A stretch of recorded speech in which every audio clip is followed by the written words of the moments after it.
最新的消息就是，现在不是这个新的国防部的政策次长已经确认了吗？柯伯吉嘛，他说如果中共并吞台湾的话，那美国又挡不住，会引发非常厉害的骨牌效应，会彻底动摇印太地区权力平衡，直接威胁美国安全与繁荣。他明确把台湾定位为中共在地区野心的最脆弱但最具战略价值的目标。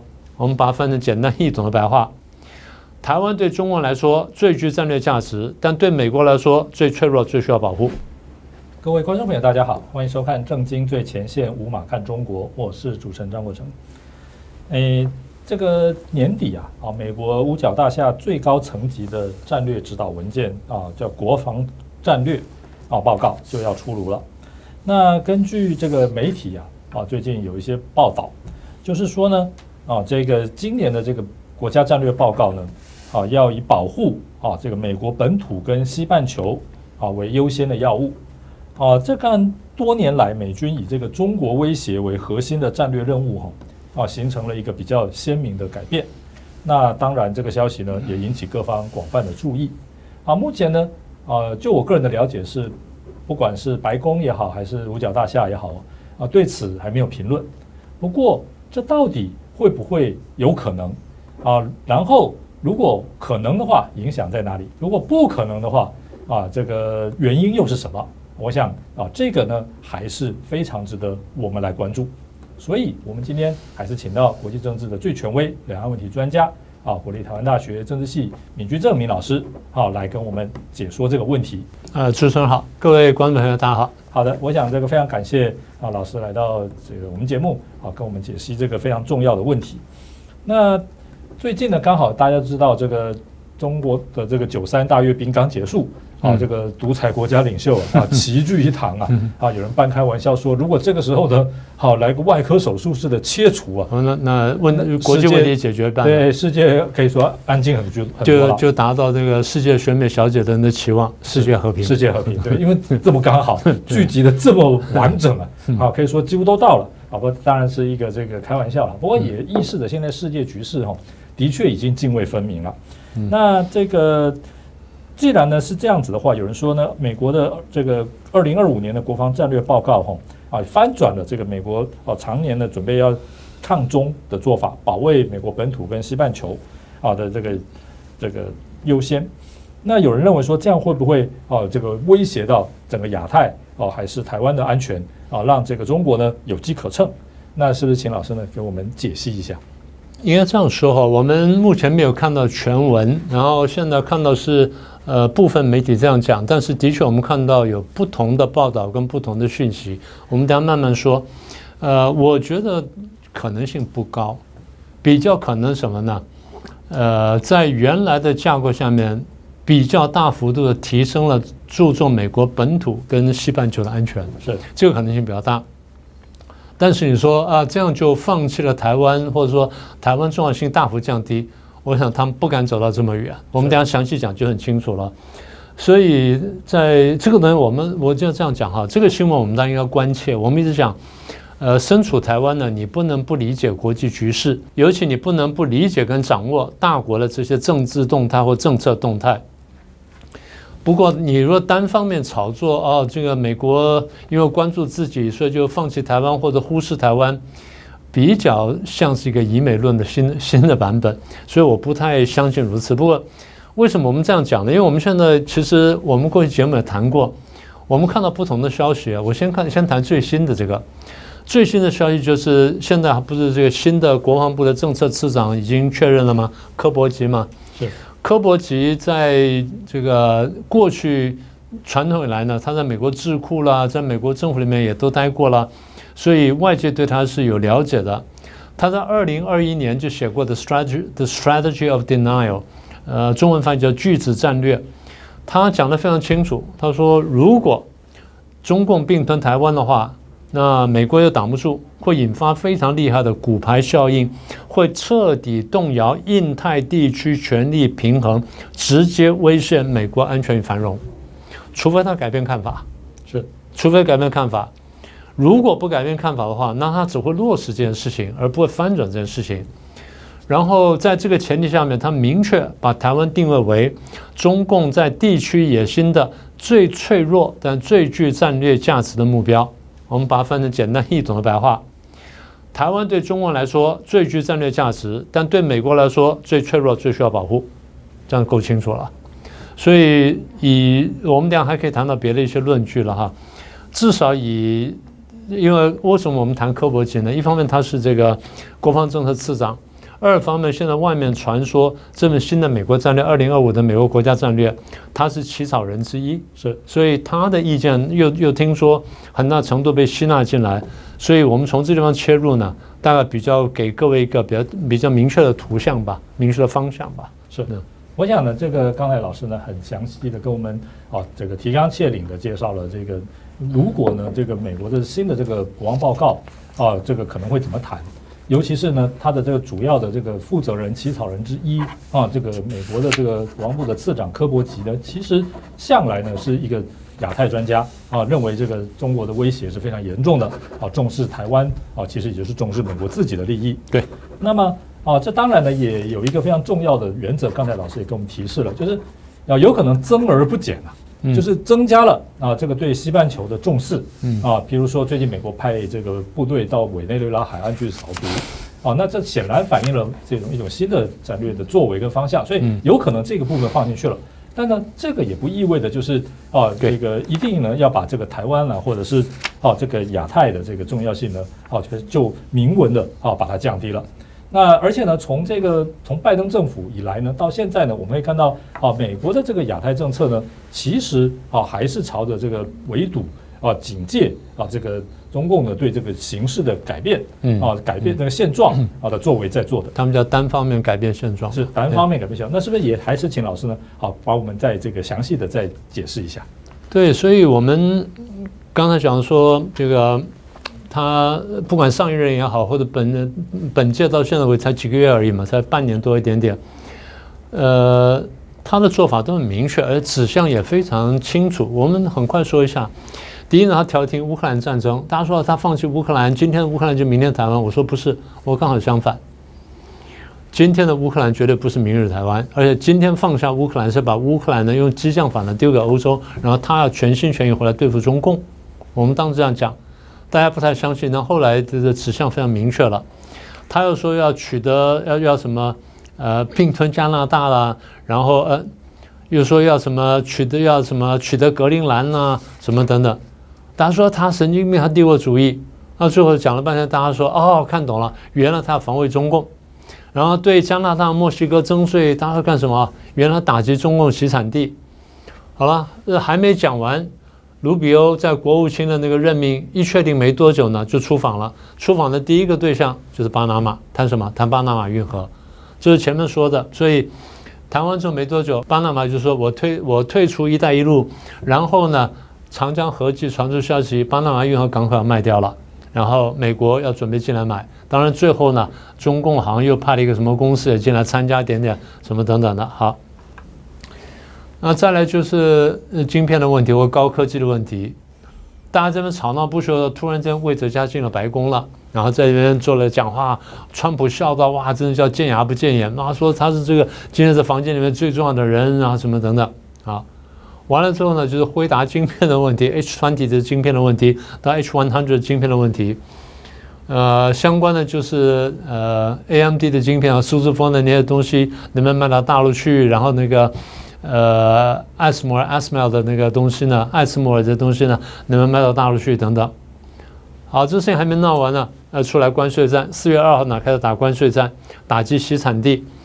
对中共的关税谈判呢，现在还在进行当中，但大家觉得说，他真的会放过中共吗？对不对？所以这些行动我们看得非常清楚，我们一早就预测，然后方向也差不多这样走。所有这些东西呢，都是针对中共而来的，都是削弱中共、钳制中共跟吓阻中共的。为什么？因为你野心太大，这大家已经看见了。所以这个东西已经不是空穴来风，也不是一朝一夕的事情。如果大家觉得还有疑问的话，说这个现在即将推出这个战略报告，可能会怎么样，然后对台湾不利。你不要忘记，3月29号《华盛顿邮报》出来一个消息，我们还评论过，我们在4月初评论过。当时叫做国防部嘛，国防部长赫格塞斯不是说调整了美军的策略吗？他调整什么？把阻止中共占领台湾作为优先事项。这当时我们很明确这样讲的。他说我们美国要对台湾提供拒止防御的新指导方针，包括什么潜艇啦、轰炸机啊、什么无人船舰什么等等，要加强派驻亚洲之外，陆军、海军陆战队呢、特种部队呢，在亚洲地区增加驻军，我们也都看见了。然后那个台风飞弹，增加了这个派驻，然后呢留在菲律宾没有带走，至于摆在什么地方不告诉你。这个文件呢，3月份开始就在国务院里面分发，然后赫克塞斯说是绝密的什么等等。根据华盛顿邮报拿到的资料说，这个战略呢用非常共和党的色彩去描述川普的准备什么呢？准备万一有一天我跟北京要作战的话，我现在要做了什么准备？就是我准备打仗了。那而且他的这个战略计划呢，包括格陵兰岛跟巴拿马运河跟加拿大在内。换句话说，刚才前面讲这些东西都是，万一中共要打我的话，我要怎么样防卫我自己？这就是我们讲的先为不可胜，以为敌之可胜嘛，对不对？这样讲来讲去的东西吗？那这个方针还讲到啊，这个因为人员跟资源有限，所以我们美国呢，恐怕就必须集中精力去做别的事情。那乌克兰就交给你们欧洲了。那我们做什么事情呢？我们有其他战区，它用 other theater， 其他战区呢更重要，我们去应付它。其他战区是哪里呢？亚太战区，就台海嘛。所以这些东西3月份才讲完的，现在还不到半年，你说要大幅修改，然后前面他上台到现在做的政策要全盘推翻，我觉得很难相信。你说刚刚讲说我比较同意，就是我们刚刚的看法，增加对美国防御的这个比重，但并不减少对台湾的重视，我觉得这样比较可能。是，我想呢，刚才老师提到，就是美国一系列的作为呢，其实这个大方向、大原则上来讲呢，还是朝着这个围堵中共的这种对外的这种侵略也好，改变现状的这个作为也好，我想这还是很清楚特别是呢，我们可以看到前不久呢，这个川普呢邀了这个台积电的董事长魏哲嘉到了这个白宫，然后强调说，在美国呢要增加这个半导体的这个投资，让这个半导体在美国的生产能够越来越扩大，不要单纯的就依赖这个外国。可以说呢，看起来美国呢也是有在备战的准备了。虽然这个任何国家直接跟美国开战可能性也不高了，但是这个应付更进一波的这种国际的威胁，我想美国也是有在准备。然后呢，这个增加关税，防止这个洗产地这些呢，我想对这个中国大陆的这个经济呢，无论如何呢，还是相当程度的打击了。所以台湾有媒体说呢，这个美国这个翻转了这个长年以来这种抗中保台的这个作为然后只要保卫美国本土跟西半球为优先实际上这个看起来好像并不是有这么强的依据。尤其是最近美国参议院的军事委员会的这个主席，才来到台湾呢。对，重量级的国会议员呢，这个接连来到台湾强调说台湾人有权利自己决定自己的前途美国对台湾的承诺，美国国会对台湾民主的支持丝毫没有改变。我想这些人来也不是单纯的外交辞令啦，讨好台湾，我没有任何这个必要。他为什么要讨好台湾？对啊，大家说要讨好，恐怕是台湾讨好美国，或许比较合乎逻辑吧。美国何须到台北来讲这些话来讨好台湾呢？所以我想这个一些怀疑的论点是不是目前来讲可能没有那个根据？我觉得你就补充你刚刚讲说美国的国会的军事委员会的那个主席他在台湾讲的话，他除了讲那些话之外，他还讲了很重要，提供了很重要的讯息。他说希望将来台湾跟美国合作生产武器是对不对？他讲得非常明确。那这个讯息不是一般的话，你不会跑到一个无端端的国家或无关的国家去你讲的话，而且他是国会里面军事委员会的主席，他不是一般人啊。军事委员会的主席通常就是第一，他是多届的这个国会议员；第二就是他对这题目呢有特殊的认识跟特殊的这个关切的，他才会做这件事情。第一，进到委员会已经不容易了；第二，在进入委员会里当主席，那更是不一样的这个身份。所以这话呢，它是有相当分量的。那另外就是刚刚讲到说魏哲嘉进白宫的事情，很多人这些，这真的是舔共派，就这么讲啊！你看了进去把台湾掏空了什么的，掏空我们不要说，我反过来讲，如果今天不是魏哲家进去，是三星进了这个白宫，或者说 Intel 进了白宫，这些人会怎么讲？啊，你看我们怎么台积电就进不去，人家三星跟这个 Intel 就进去的时候，我们就被人家抛弃了。对，现在我们进去，我们进去说，你看我们被掏空了，什么东西都有话可以讲，大家不觉得奇怪吗？是，对不对？大家不觉得奇怪吗？所以我们再讲一次，台湾的重要性呢，经常被中共呢去故意去压低，然后也被这些舔共派呢去呼应。台湾重要性远远超过台湾一般人自己的理解跟想象。我们再说一次，第一是民主伙伴。美国的多份文件里面跨党派讲，台湾的第一重要价值是民主伙伴。民主伙伴意思就是我们有共同的价值观，有共同的理念，我们不能坐看有共同价值观跟理念的朋友，还不是盟友，朋友落入了敌人手中，这第一个。第二呢，台湾是重要的经贸伙伴啊，大概是这些主流国家的大概第8、第9、第10位的这贸易伙伴，中共是第一或第二大。所以有人讲说，你看吧，台湾不值钱，中共第一大、第二大，我们才第9、第10。这要从2点来看。第一点就是，没有任何国家会为了第一、第二或放弃第9、第10的。通常什么？我2个都要，是对不对？这第一个。第9、第10可以跟牵制第一、第二嘛？这第一个。第二，你说看第一、第二跟看第9、第10差别在哪里呢？在量，对不对？是排第一、第二是因为它量大，排第9、第10它量不大。但如果你以值来看呢，他没有了第一、第二卖给他的东西，他可以到别的地方买，但买的比较贵。他没有了台湾的东西，他别的地方是买不到的。是，比如说晶片。所以台湾的经贸地位呢，不是一般人的理解。你要看值跟不看量做比较的话，那台湾重要性远远高于其他地方。这第二点。第三是台湾战略定位，在这个第一岛链的中间，遏制中共的集权政权东出这个大海的这个第一道防线，这咽喉关卡。所以大家觉得说台湾重要。然后经过台湾海峡的这个货柜轮，我们讲过很多次了，是每一天全球货柜轮的48%。你觉得若落到中共手上，欧美国家你的生意还要做吗？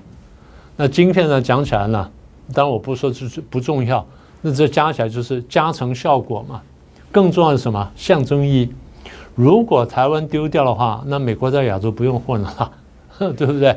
美国亚洲不用混了，那美国就输掉了嘛。所以柯博奇前面讲的巨子战略很清楚啊。我们再说一次，2021年他就讲了，如果中共并吞台湾，然后美国没有办法能够阻止或拿回来，就产生骨牌效应，彻底动摇印太地区的权力平衡，直接威胁美国的安全跟繁荣。他讲了这么白了，那大家还要去硬要把它画成扭转过来，我觉得很难理解。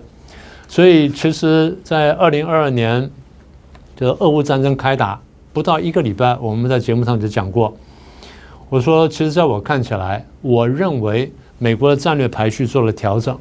我认为在美国战略排序当中，台湾地位高于乌克兰。我在2022年呢很早就这样讲，当时没有人相信，今天大家慢慢看出来了。美国最直接的说法就是副总统范斯了。范斯在竞选前后就讲，台湾对这个国际晶片的生产、半导体生产啊，具有极高重要性啊，地位高于乌克兰，重要性高于乌克兰。你明白这样讲？这些话后来被一些欧洲领袖呢也重复过。所以我们在2022年2月份就讲这个话，那这个不是偶然的事情，也就是大家必须看见台湾的重要性，也看见台湾的不可替代性。所以回头去讲说，你说美国真的话啊，我放弃台湾了，我把保卫美国当第一优先，每个国家都把保卫自己当第一优先了，这不用说了，对不对？如果美国的国防战略说把保卫台湾当第一优先，保卫美国当第二优先，那不是荒唐吗？那是不可能的事情。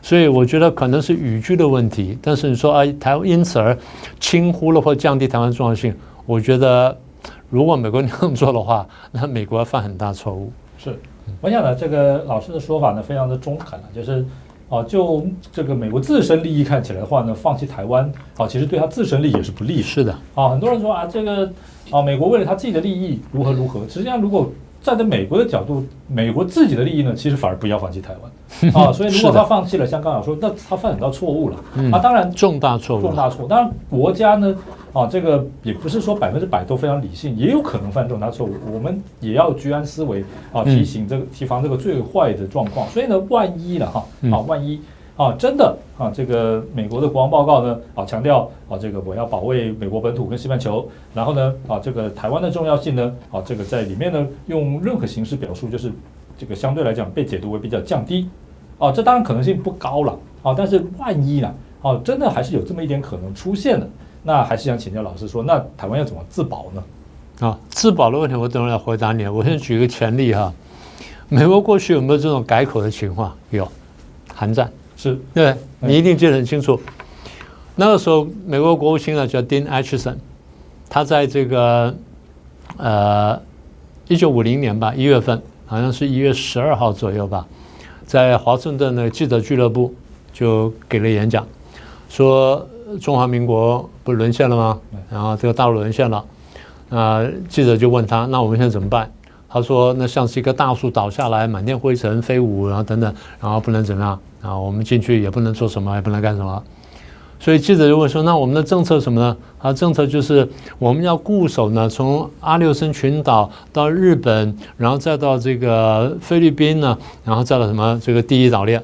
记者问说：“那其他呢？其他地方呢？那这就是你们贵客自理吧，那不关我事了。”所以这话讲完之后，国际哗然，国际说那你就放弃台湾了嘛，你也放弃南韩了嘛。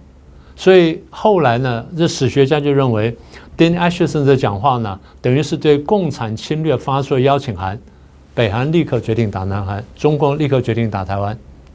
好，那最后韩战爆发了。韩战爆发之后呢，大概24小时、48小时，美国改口，美国说南韩很重要，我要介入韩战。毛泽东大吃一惊，然后史达林倒不大吃一惊，史达林就讲了说：“我跟你讲了吧，美国人讲话是不可信的。”对，美国犯过重大错误，但是看到重大错误之后，他立刻改口，立刻改变政策。那对台湾来说，你说有没有这种可能性？当然有可能性。譬如说，尼克森不是跟中共握手了吗？但今非昔比，现在情况是不一样的。当时尼克森跟中共握手，因为他觉得苏联威胁更大。今天呢，川普无缘无故跑去跟中共握手，然后觉得台湾不重要，我这几率不大。但是不管怎么样站在我们台湾，回到你的问题，站在我们台湾自己角度，就是我一直提醒大家，我们现在是小国寡民，我们必须要掌握世界大国的战略跟动态。我们固然要掌握中共的战略跟动态，我们要掌握美国的战略跟动态，也要了解两大强国之间的互动，然后决定我们站在哪里。如果国际局势是反共是主流的话，我们就应该站在反共那边，这是很清楚的了。今天呢，要站在美国跟中国之间骑墙，不可能了，已经不可能了。过去你说，我们都在美中当中对，因为当时美中合作去对抗俄罗斯或对抗苏联呢，所以站在美国边跟站在中共一边是一样的事儿。今天美国跟中国对抗的时候，我们就必须选边，没有骑墙空间的了。川普的贸易战就已经很清楚告诉你，你骑墙我就打你了，我就打你了。今天台湾能骑墙吗？没有这个空间的。所以对我们台湾来说，第一呢，要了解的国际局势，掌握局势，做好选择。第二就是我们必须自我强化，打造不可胜，以待敌之可胜嘛。这不就是兵法上从头到尾教我们东西吗？那同时我们要提防中共渗透我们、统战我们、洗脑我们、认知战。所以各位经常在手机群组上看到消息，你得好好想想，好好鉴别，你要不要信？不管怎么样，不要往外传，因为呢，通常是中共农场做出来的，所以这个事情不一定为真了。我们到时候看到最后的版本出来之后，我们再做一个比较完整的这个评论。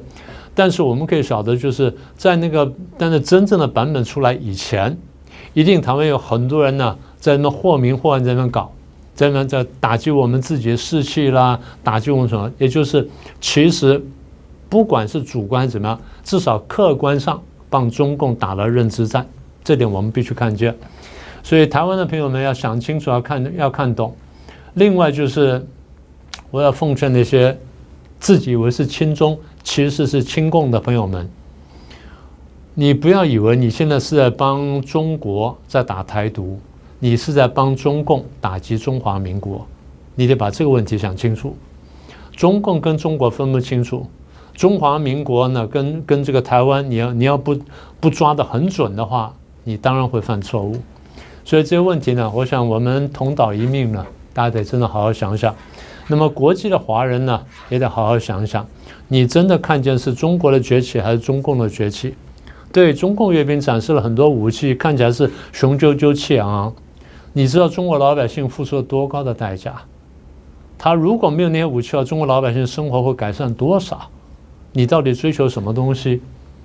你是追求这种虚空的、这种虚幻的大国崛起的虚荣感呢，还是追求真正的孙中山所说的民族、民群、民生三大革命，同时向前推进，真正把中国打造成一个国富民强的一个社会呢？你到底要什么？你得想清楚。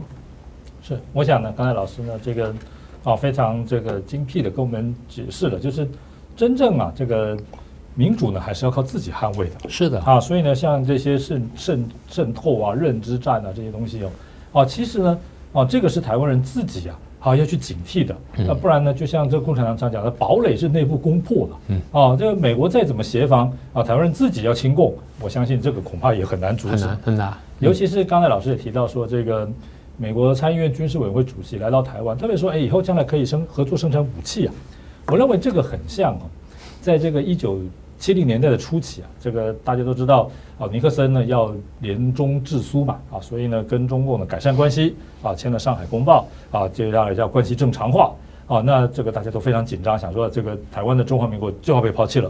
但是呢，在1974年这个可能海内外观众朋友比较不太注意到这点，就1974年呢，美国呢特别跟当时的这个在台湾的中华民国签订了，就是在台湾呢合作生产 F-5战斗机的这个计划。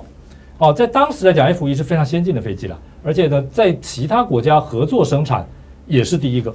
那这个当然，台湾当时的工业技术其实和这个能够自制的比例，就是你能合作做出来的东西其实不多了这大家也都知道，没有什么好讳言的。所以其实怎么样呢？是美国强化了对台湾的这个防御，然后呢，合作生产这个直升机这个在台中，这个大家也是这个知道的人不多，也是从那个时候开始。所以今天呢，这个美国国会这个军事委员会的主席来讲要美台共同生产武器我想呢这种中间的含义呢其实是不可忽视。再加上呢这个中国内部呢，其实我们节目也常谈到，它的问题非常的多这个主要是因为它这个不民主的体制换了谁上去只要不真心的这个推动民主不关心这个老百姓的生活那终归呢都还是面临的自身反对政权的这个威胁的这个自我威胁的这个压力。你看看尼泊尔跟这个塞尔维亚，看这个故事就知道了。你看中共多么害怕颜色革命，或者说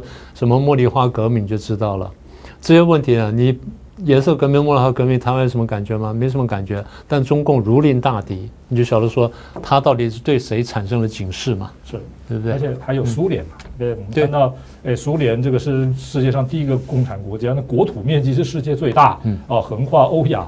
那个核武的实力呢，是一度还甚至超过美国这个最后呢，居然是自己崩溃了，而不是像大家想的第三次世界大战爆发美国北约打进去垮台，而是自我内部呢政权内部无法纠错所以呢导致人民呢这强势的这种愤怒最后呢垮台了。今天呢中国大陆所面临的各种问题我相信中国领导人自己可能也觉得说，跟苏联最后那几年相比是比较好呢，还是比较不好呢？我想呢。这个大家心知肚明，所以呢，我想这个最重要的呢，还是我们自己呢站稳脚步理解这个国际的形势这个坚守民主自由的阵容特别是呢不要这个敌我不分。我想这样是不是总结起来，这个才是一个，这真的是我们现在面临最大的问题。我们内部若对国际形势、对两岸形势呢有更准确的认知，然后大家能够团结一致的话呢，台湾今天面对中国大陆呢形势呢会好很多。那事实上就是，如果说我常讲，如果像苏联曾经这么大、这么强的一个共产政权都突然间可以瓦解的话，中共也可能瓦解的。我们政治学家常常讲，我说我们相信暴政必亡，因为它是暴政与人性之间的这角力，到最后呢，人性终究会胜出的。这是我们坚守我们信念呢最根本的原因。好，我想呢这点老师这个始终呢给我们提示这一点，我想这个就我个人讲，我非常的敬佩也希望呢我们观众朋友呢能够这个多多的这个去理解这个国际的这个形势。我想尤其是在台湾的朋友们呢，千万不要敌我不分一时的这种共产党的这种胜利看起来很壮大啦其实呢从苏联的例子，从东欧的例子看来呢，可能都是虚幻。你从纳粹例子看一看，纳粹当年军力不是也很强大吗？然后军阀日本的军力不是也很强大吗？最后呢，对不对？那个不是民族光荣的时刻，你真正创立一个可大可久的制度，让万民敬仰，让这种全世界敬仰，那个才是可大可久的。所以让人尊敬跟喜爱呢，比让人恐惧呢来得更好一点，更重要一点。是好，我想呢今天呢非常感谢这个明居正老师呢来到我们节目呢这个非常清晰的剖析了这个未来呢亚太战略的可能变化。还有呢，这个最重要的就是这个关键国家台湾呢不能够这个敌我不分。好，今天呢非常谢谢这个老师呢来到我们节目，谢谢老师，是谢谢主持人，也谢谢各位观众。好，今天呢我们节目就先进行到这边非常感谢各位观众朋友的收看欢迎给我们批评指教，然后按赞、分享、订阅，按下小铃铛，我们下次再会。老师，我觉得人性还是一切。你说这个走在街上会担心说我的器官不见，这种国家的非常。人家做了统计，光是江西最近一段时间有1900人失踪，高中生年轻人1900人。而且老师，我觉得像这一些罪恶如果真的存在的话，我相信那高层什么张幼霞那些人其实一定都很清楚。很简单，这是93阅兵。金正恩跟普京跟习近平谈什么？谈器官移植，对不对？上次你不是讲过了吗？你活到150岁又怎么样？你总有要结束一天。你活到1万岁又怎么样？你总有要结束那一天。而且你总要面对历史的裁判的呀。第一个就是这些人老实讲掌握这些罪恶，到时候只要号召人民起来反对这种罪恶，说明他就夺权了。是，他就夺权了。像邓小平说我要平反文革摘帽。他就夺权了，就夺权了。所以你越罪恶，越容易被里面的人夺权。所以他现在最防范的是身边的人，不是老百姓。身边人说哪一天突然有人想通了，或哪天真的有这个动机，哪天做个动作，那就成功了。是。第二个就是这个活到150岁，那这个西奥塞古的罗马尼亚独裁者活那么老，活越久反而搞不好这个。还来不及你寿终正寝就给人民裁判。还有一个问题，我上次讲，我说你肺可以换，心可以换，肝可以换，什么都换掉，你可以换脑子吗？你可以换脑子吗？你脑子可以用很久吗？换了脑子之后，你还是习近平吗？还是张近平、王近平、李近平？你到底是谁？对不对？那人家还会听你吗？而且这些人就像曹操，这个华佗要给他开脑，说治脑痛，就是说你这个骨头可以刮，脑袋可以开嘛，就把华佗杀了。那他放心让人换他的脑吗？绝对不敢的吧。听说曹操那时候找个人给华佗开了一下，华佗在面前开完成功，曹操还不相信，有这段故事。因为这个医术在进步，让这些人的身上动刀，说不定他随便拔个管子，政权就换人。或者是旁边蔡奇或谁说，多打一针吧，打打看，你就晓得发生什么事了。所以这些人其实是绝对不敢的了，不敢的。我在另外一集就讲过嘛，他们不是谈换器官嘛？换器官，最后普京或金正恩出问题了，你觉得他们会不会去大陆换器官？他敢不敢？普京敢去吗？也不敢去。金正恩敢去吗？金正恩连出访的时候，生物基证全部消灭得干干净净的，我会脱光了塔，让你换器官。那万一你有什么想法，或者说我妹妹有什么想法，这里多打一针，那我就结束了。还是我扶植一个完全听我话的领导人，现在他来了，正是时候，自投罗网。你把我前面培养好久金正男干掉了，现在你自己躺下来了嘛，那该我干你了，对不对？他当然会担心嘛，怎么不会担心呢？所以说，我们也很同情他们。你搞到这一步说，掌握了这种国有器官就可以长生不老，其实反而是增加自己的危险。那时候不是讲吗？你不连任还没事，你连任的时候杀你的几率增大很多。是，连任就下来了嘛，不连任大家就想杀你嘛。